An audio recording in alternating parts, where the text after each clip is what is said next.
حضرات صحابہ کرام میں اللہ نے سیدنا ابو بکر صدیق کو سب سے اونچا مقام دیا، اس لیے اللہ کے نبی صلی اللہ علیہ وسلم نے ابو دردہ سے کہا یہ سورج طلوع ہو رہا ہے، غروب ہو رہا ہے، انبیاء کے بعد سب سے افضل انسان یہ ابو بکر ہیں، اس لیے ابو بکر کا مقام انبیاء کے بعد سب سے اونچا ہے۔ تمام اہل سنت والجماعت یہ سارے کہتے ہیں انبیاء کے بعد سب سے اونچا مقام سیدنا ابو بکر صدیق رضی اللہ تعالیٰ عنہ کا ہے۔ اسلام سے قبل ان کا نام عبد الکعبہ تھا۔ جب آپ علیہ الصلوۃ والسلام آئے اور آپ سے ان کی دوستی شروع ہوئی اور اسلام آ گیا، آپ نے ان کا نام عبداللہ رکھا۔ یہ رسول پاک علیہ السلام کا رکھا ہوا نام ہے۔ حضرت ابو بکر کا نام ہے عبداللہ، یہ آپ کا نام ہے۔ عتیق بھی آپ کا لقب ہے اور صدیق بھی آپ کا لقب ہے۔ عتیق جہنم کی آگ سے آزاد، یا عتیق اس وجہ سے سب سے زیادہ غلام آزاد کرنے والے تھے۔ غربا غلام، مساکین، مرد عورت سب سے زیادہ آزاد کرنے والے ابو بکر صدیق تھے۔ بیت اللہ کو بھی عتیق کہتے ہیں، اللہ کا پرانا گھر ہمیشہ سے جو آ رہا ہے۔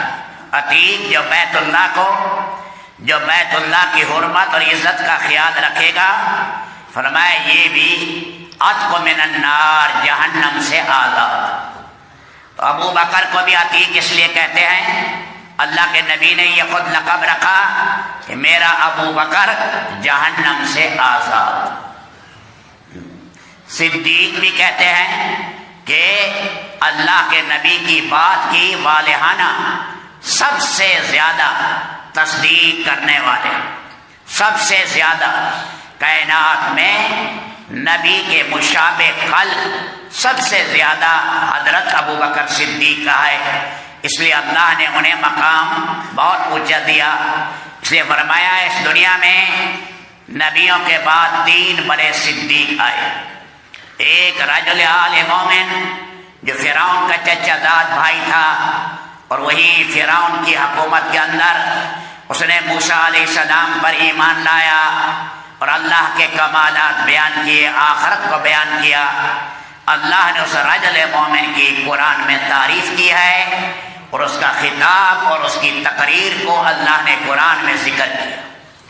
دوسرا صدیق فرمایا حبیب بن اسماعیل نجار ہیں، جسے صاحب یاسین کہتے ہیں، جس نے 3 نبیوں کی تصدیق کی تھی اور شہید کر دیے گئے۔ فرمایا یہ دوسرا بڑا صدیق ہے۔ اور تیسرا فرمایا ابو بکر صدیق ہیں۔ اللہ کے نبی نے فرمایا ان تینوں میں ابو بکر کا مقام سب سے اونچا ہے، ان تینوں میں ابو بکر کا مقام اونچا ہے۔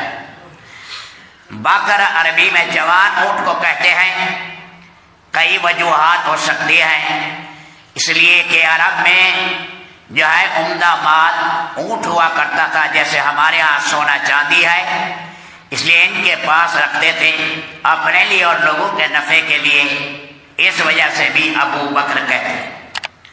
اور سفر میں جب جائیں اور اس میں سامان بار برداری کے لیے، سواری کے لیے، بار برداری کے لیے، جب بڑی عمر والے اونٹ تھک جائیں تو ان کا سامان اٹھا کر جوان اونٹوں پر رکھ دیا جاتا تھا۔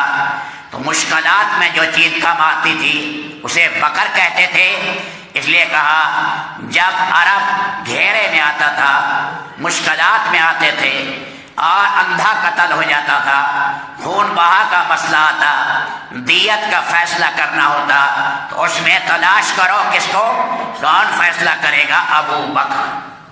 اس لیے مشکلات میں بھنور کے اندر سے نکالنے والے تھے۔ اسلام سے پہلے بھی اسی وجہ سے یہ کنیت ابو بکر مشہور ہوئی۔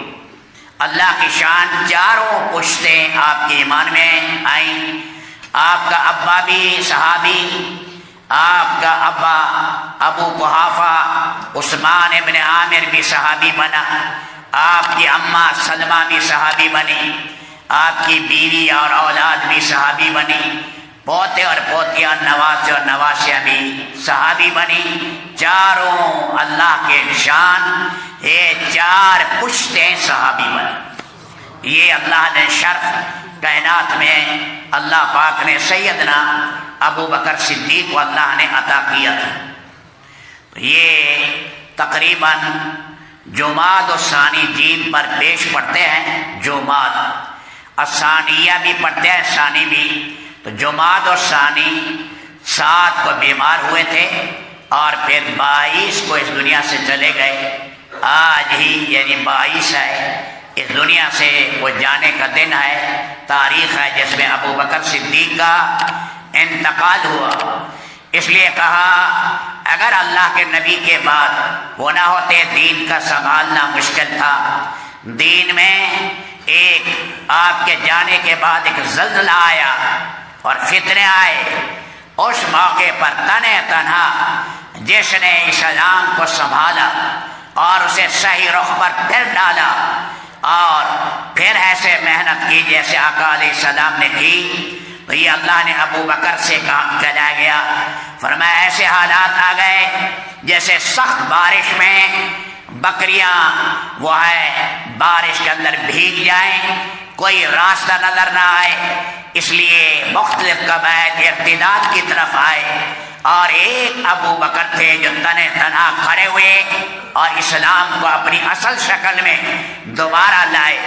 اس لیے سیدنا عمر بن خطاب کہا کرتے تھے میری ساری زندگی کی نیکیاں لے لی جائیں، کاش ایک دن اور ایک رات ابو بکر اپنی نیکیاں مجھے دے دے تو میں اس پر تیار ہوں۔ رات وہ ہے جو انہوں نے اللہ کے نبی کے ساتھ غار ثور میں گزاری، جس پر انہیں صحابی کا لقب دیا۔ کسی کے بارے میں قرآن نے صحابی نہیں بولا، اذ یقول لصاحبہ، ابو بکر کے لیے کہا گیا۔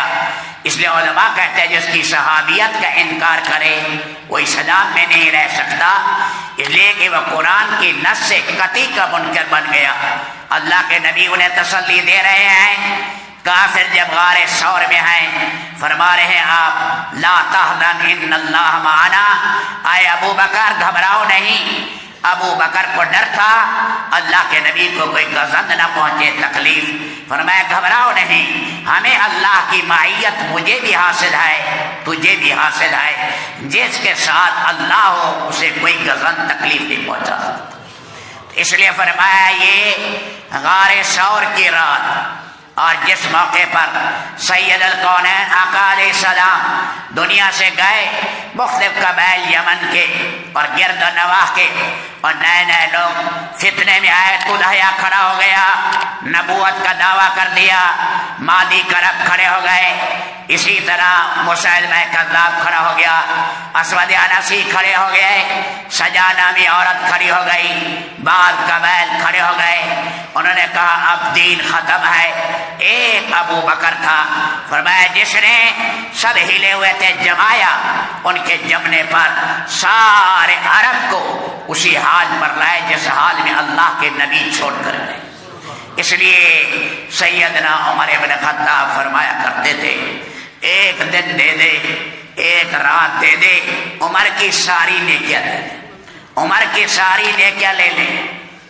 اللہ تعالی ہماری طرف سے، ساری امت کی طرف سے، اور سیدنا ابو بکر صدیق کو دنیا میں بھی ساتھی تھے، زندگی میں بھی ساتھی رہے، اور جب فرمایا مجھے نہلا لینا اور چارپائی پر لے جانا اور باہر جا کر آواز دینا، اگر اجازت ملے روضہ اقدس سے تو پھر مجھے دفن کر دینا۔ کہا گیا کہ خلیل کو خلیل سے، رفیق کو رفیق کے ساتھ ملا لو۔ اس بنا پر آپ کے ساتھی بنے قیامت تک کے لیے، ساتھ ہے ابو بکر اور عمر۔